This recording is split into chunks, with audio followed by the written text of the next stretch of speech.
Hello students, তোমাদের জন্য একটা নিট জেই লেভেলের প্রশ্ন আনলাম।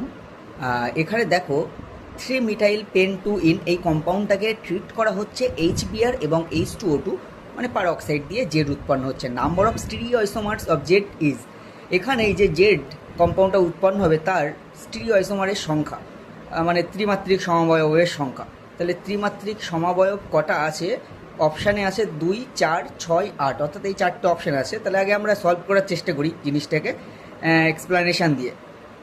দেখো এই যে 3 মিথাইল পেন টু ইন এইটা কিন্তু একটা আনসিমেট্রিক্যাল অ্যালকিন। তাহলে আনসিমেট্রিক্যাল অ্যালকিন যেহেতু সেখানে HBr পারঅক্সাইড দেওয়া হচ্ছে, তাহলে এটা মানে আনসিমেট্রিক্যাল অ্যালকিন এবং আনসিমেট্রিক্যাল যোজক। ঠিক আছে, তাহলে এখানে কিন্তু অ্যান্টি মার্কোনিকভ অ্যাডিশন হবে। অ্যান্টি মার্কোনিকভ অ্যাডিশন হলে কি হয়?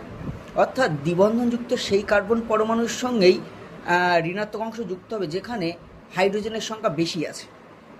দেখো দ্বিবন্ধনযুক্ত কার্বন পরমাণু এখানে এটা আর এটা, এই দুটোর মধ্যে কিন্তু এইখানে এই কার্বনেই কিন্তু হাইড্রোজেনের সংখ্যা বেশি আছে, তাই তো? তাহলে হাইড্রোজেনের সংখ্যা তুলনামূলক বেশি থাকার জন্য ওইখানেই কিন্তু পাইবনটা উঠে গিয়ে ব্রোমিনটা ওই কার্বনে জুড়বে। দেখো আমি জেডের স্ট্রাকচারটাকেও দেখিয়েছি।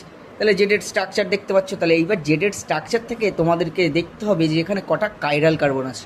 দেখো জেডের স্ট্রাকচারে 2টো কাইরাল কার্বন, মানে যে কার্বনের 4টে হাতে 4টে ডিফারেন্ট গ্রুপ থাকে সেটাই কিন্তু কাইরাল কার্বন। তাহলে কাইরাল কার্বনের সংখ্যা যদি 2টো হয় তাহলে এখানে স্টিরিও আইসোমারের সংখ্যা কত হবে? স্টিরিও আইসোমারের সংখ্যা হচ্ছে 2 টু দি পাওয়ার n।